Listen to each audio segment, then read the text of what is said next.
Penegak hukum hingga DPR nyatanya juga jadi pemain judi online. Indonesia darurat judi online.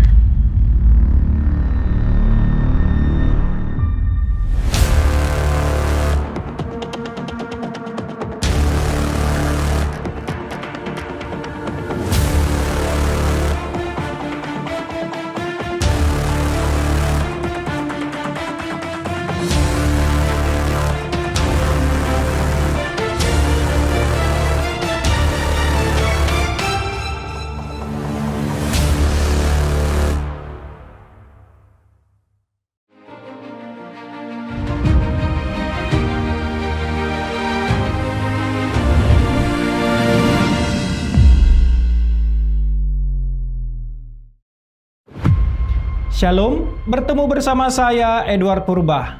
Apa kabar Anda hari ini? Saudara-saudara, hari ini kita akan berbicara mengenai satu penyakit masyarakat yang memang sedang mewabah di mana saja, apalagi di negara kita, yaitu judi online. Judi online adalah aktivitas taruhan dalam dan atau permainan yang dilakukan melalui internet, di mana uang atau barang berharga dipertaruhkan dalam berbagai bentuk permainan. Perjudian online atau perjudian daring mengacu pada taruhan atau permainan untung-untungan atau keterampilan demi mendapatkan uang dengan menggunakan perangkat jarak jauh seperti tablet, komputer, telepon pintar, atau telepon seluler, atau apapun dengan koneksi internet. Contohnya, bermain kartu, mesin slot, dadu, atau taruhan pada acara olahraga. Judi online, saudara, termasuk slot online secara hukum dilarang di Indonesia. Hal ini berdasarkan Undang-Undang Informasi dan Transaksi Elektronik atau Undang-Undang ITE dan Kitab Undang-Undang Hukum Pidana atau KUHP. Undang-Undang ITE pasal 27 ayat 2 melarang penyebaran informasi atau dokumen elektronik yang memiliki muatan perjudian. Pelanggaran ini dapat dikenakan hukuman penjara dan atau denda. Lalu bagaimana kita sebagai umat Kristen mencermati dan menghadapi fenomena judi online? Alkitab tidak secara khusus mengutuk perjudian, taruhan, atau lotre. Akan tetapi, Alkitab memperingatkan kita terhadap dua hal dalam hal ini, yaitu pertama, cinta uang. Sebagaimana di dalam 1 Timotius 6 ayat 10, karena akar segala kejahatan ialah cinta uang. Sebab oleh memburu uanglah beberapa orang telah menyimpang dari iman dan menyiksa dirinya dengan berbagai-bagai duka. Juga di dalam Ibrani 13 ayat 5, janganlah kamu menjadi hamba uang dan cukupkanlah dirimu dengan apa yang ada padamu. Karena Allah telah berfirman, aku sekali-kali tidak akan membiarkan engkau dan aku sekali-kali tidak akan meninggalkan engkau. Selain itu, kitab suci juga mendorong kita menghindari upaya untuk cepat kaya. Bukan tidak bisa kaya ya, jangan salah paham. Amsal 13 ayat 11, harta yang cepat diperoleh akan berkurang, tetapi siapa mengumpulkan sedikit demi sedikit menjadi kaya. Amsal 23 ayat 4-5, janganlah bersusah payah untuk menjadi kaya, tinggalkanlah niatmu ini.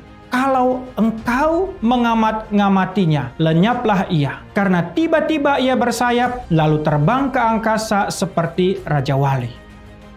Pengkhotbah 5 ayat 9, siapa mencintai uang tidak akan puas dengan uang. Dan siapa yang mencintai kekayaan tidak akan puas dengan penghasilannya. Ini pun sia-sia.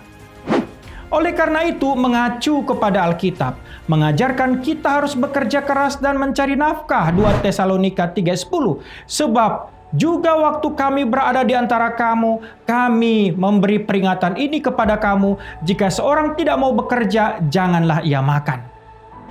Bahkan dalam Amsal 14 ayat 22-23, tidak sesatkah orang yang merencanakan kejahatan, tetapi yang merencanakan hal yang dalam tiap jerih payah ada keuntungan, tetapi kata-kata belaka mendatangkan kekurangan saja. Perjudian, saudara, berfokus pada cinta uang dan menggoda orang dengan janji kekayaan yang cepat dan mudah. Itu yang pertama.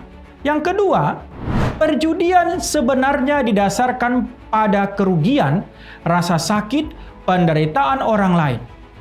Agar seseorang menang dalam perjudian, orang lain harus kalah. Catat itu.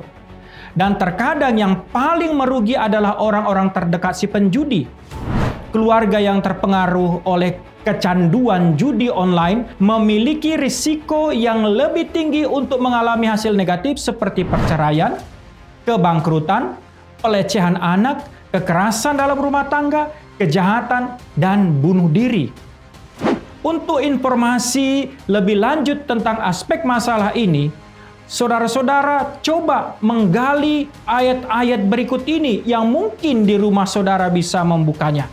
Matius 7 ayat 12, Lukas 6 ayat 31, Lukas 10 ayat 25 sampai 37, Roma 12 ayat 10, Filipi 2 ayat 3 sampai 4 dan Ibrani 13 ayat 1 sampai 2. Kenapa saya tawarkan? Supaya Anda bisa membaca sendiri bagaimana tentang perjudian.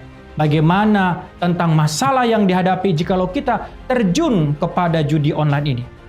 Meskipun Alkitab sekali lagi tidak secara eksplisit menyebutkan perjudian, di sisi lain Alkitab menyebutkan kejadian-kejadian yang bersifat beruntung atau kebetulan.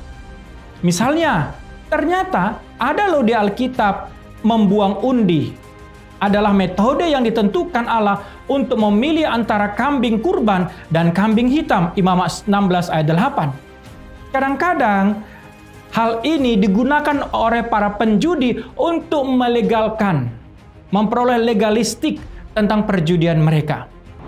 Yosua membuang undi untuk menentukan pembagian tanah bagi berbagai suku dan hasilnya diterima sebagai kehendak Allah. Yosua 18 ayat 10. Nehemia membuang undi untuk menentukan siapa yang akan tinggal di dalam tembok Yerusalem. Nehemia 11 ayat 1. Para rasul membuang undi untuk menentukan pengganti Yudas. Kisah Para Rasul 1 ayat 26. Setiap kejadian ini membuktikan kebenaran. Amsal 16 ayat 33 yang mengatakan, undi dilempar di pangkuan, tetapi setiap keputusan berasal dari Tuhan. Kecuali perjudian, para prajurit Romawi di kaki salib, Yohanes 19 ayat 24, tidak ada satupun kejadian tentang membuang undi di dalam Alkitab berhubungan dengan taruhan atau penyerahan barang. Sekali lagi, bahwa pengundian di dalam Alkitab tidak ada hubungannya dengan taruhan atau penyerahan barang. Pengundian yang dilakukan para rasul dalam Kisah Para Rasul pasal 1 bukanlah pembenaran untuk bermain judi di tempat atau secara online. Perjudian pada hakikatnya memanfaatkan kemalangan orang lain. Agar satu orang menang, orang lain, biasanya banyak orang lain, harus kalah. Bagi seorang Kristen, mempertaruhkan uang dengan harapan akan memperoleh lebih banyak adalah tindakan yang bodoh. Namun secara aktif mencari keuntungan finansial dari kerugian orang lain lebih dari sekadar tindakan bodoh, tetapi tindakan itu tidak etis sama sekali. Bagaimana dengan perjudian atau judi online? Judi online yang menggunakan berbagai macam skema pemasaran online, yaitu melalui media sosial misalnya, untuk menarik minat penjudi agar mempertaruhkan uang sebanyak mungkin.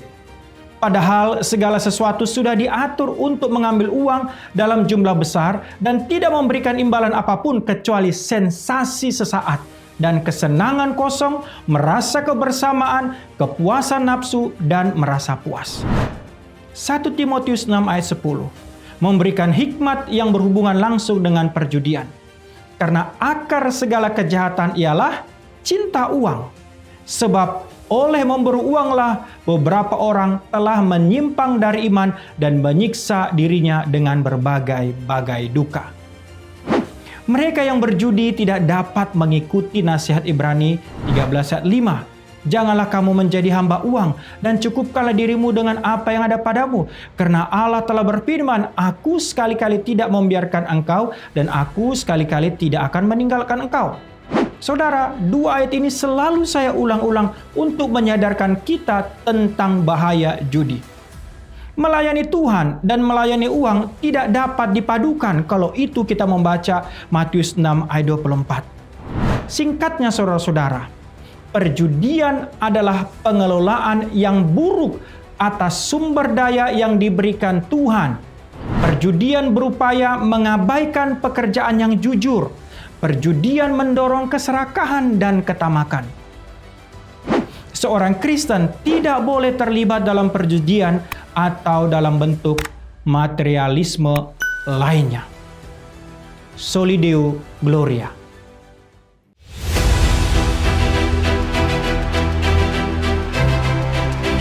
Ikatan Kristen Nusantara adalah komunitas lintas denominasi.